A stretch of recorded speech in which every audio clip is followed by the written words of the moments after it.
नमस्कार. आज आपण एका भन्नाट म्हणजे अगदीच अजब मराठी कथेच्या दुनियेत शिरणार आहोत. ही एक अशी गोष्ट आहे जी आपल्याला पोट धरून हसवेल, डोकं चक्रावून टाकेल आणि शेवटी विचारातही पाडेल. या कथेच्या माध्यमातून आपण ॲब्सर्ड फिक्शन म्हणजे काय हे सोप्या भाषेत समजून घेणार आहोत. तर आपण या प्रवासात काय काय बघणार आहोत. सुरुवात करूया एका अनपेक्षित नायकापासून. मग एका झपाटलेल्या वाड्यात जाऊ, त्यानंतर एका विचित्र ऑफिसमधला दिवस अनुभवू, मग थेट अवकाशात झेप घेऊ आणि शेवटी बघू की या सगळ्याचा शेवट कसा होतो. चला तर मग. तर कुठल्याही कथेची सुरुवात होते ती नायकाच्या ओळखीने, बरोबर? पण इथेच पहिला ट्विस्ट आहे. आपला नायक आणि त्याचं जग हे दोन्ही इतकं विचित्र आहे की तिथे वास्तवाचे नियम वगैरे काही चालत नाहीत. म्हणजे बघा, आपला हिरो बबन हा माणूस नाहीये, तो आहे म्हैस. हो, म्हैस. पण आपल्याला त्याला माणूस म्हणूनच बघायचा आहे. लेखक म्हणतो की तो ऋतिक रोशनसारखा दिसतो, फक्त त्याला शिंगा आहेत आणि तो 4 पायांवर चालतो. आणि त्याचं ध्येय काही नाही, फक्त गर्दीतून चालत जाणं. इथूनच कथेच्या गमतीला सुरुवात होते. आता नायकाला साहसाची हाक येते, पण हे साहस घडणार आहे एका झपाटलेल्या वाड्यात. आता झपाटलेला वाडा म्हटलं की भीती वाटायला हवी, पण इथे प्रत्येक भयानक गोष्टीची अशी काही खिल्ली उडवली आहे की हसू आवरणार नाही. वाड्याच्या बाहेरची ही पाटीच सगळं काही सांगून जाते. ती एका क्षणी तुम्हाला काहीतरी देण्याचं वचन देते आणि दुसऱ्या क्षणी ते नाकारते. रस मिळेल पण ऊस नाहीये, त्यामुळे बर्फ चगळा.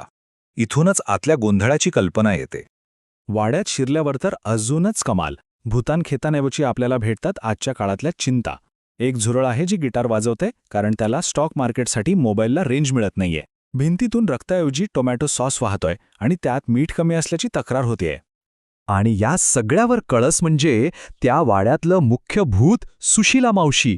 बबनला घाबरवण्याऐवजी काय विचारते बघा, भाऊ तुमच्याकडे आधार कार्डची झेरॉक्स आहे का, ते पण गॅस कनेक्शनसाठी. आहे की नाही कमाल. यानंतर तर बबन आणि सुशीला मावशी एका विचित्र चक्रातच अडकतात. ते वाड्यातून बाहेर पडायचा प्रयत्न करतात. एकदा दोनदा नाही, तब्बल 17 वेळा. पण प्रत्येक वेळी ते स्वतःला वाड्यातच शोधतात. शेवटी कंटाळून दोघं पत्ते खेळत बसतात. बरं, कसा बसं त्या वाड्यातून सुटल्यावर बबन त्याच्या ऑफिसला जायला निघतो आणि इथून सुरू होतो कॉर्पोरेट जगातल्या विनोदाचा एक नवा अध्याय. ऑफिसला जाताना रस्त्यात लागतो एक जांभळा ट्रॅफिक सिग्नल. आता ह्या सिग्नलचा नियम तर अजूनच विचित्र. सिग्नल जांभळा झाला की सगळ्यांनी गाडीतून उतरायचं आणि रस्त्यावर नागिन डान्स करायचा. त्याचं ऑफिस आहे एका झाडाच्या ढोलीत. आणि त्याचा बॉस कोण आहे माहितीये? एक डास. हो, चक्क एक डास. आणि तो बबनला शिक्षा देतो कारण बबनने प्रेझेंटेशनमध्ये पॉवर पॉइंट ऐवजी पॉवर रेंजर्स वापरलं. शिक्षा काय? तर साखरेसोबत वांग्याच्या रसाचा एक ग्लास पिणे. अगदीच किळसवाणं. कामाचा दिवस संपता तर अजूनच गोंधळ उडतो. ऑफिसमध्ये एक डायनॉसर येतो इन्शुरन्स विकायला, पण ती दुसरी तिसरी कोणी नसून सुशीला मावशीच असते. आणि ती जाहीर करते की आज 35 मे आहे आणि एप्रिल फुल डे आहे.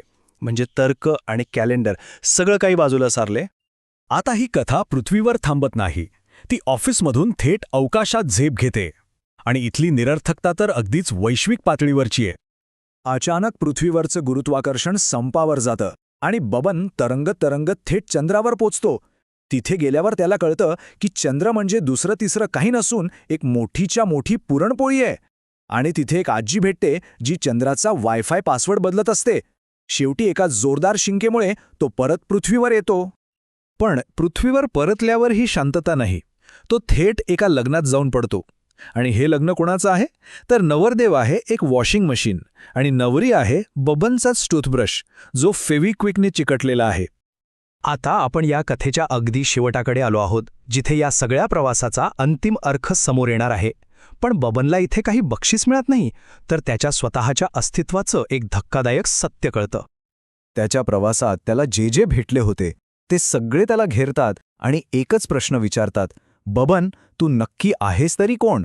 आणि हाच प्रश्न कथेला एक अनपेक्षित शेवटचं वळण देतो. आणि मग उलगडा होतो. बबन कोणी नायक नाही, माणूस नाही, मैसी नाही. तो फक्त व्हॉट्सॲपवर चुकीने टाईप झालेला एक मेसेज आहे. एक टायपिंगची चूक जी पाठवणाऱ्याला डिलीट करायची राहून गेली होती. इथे कथा वास्तवाच्या सगळ्या भिंती तोडून टाकते.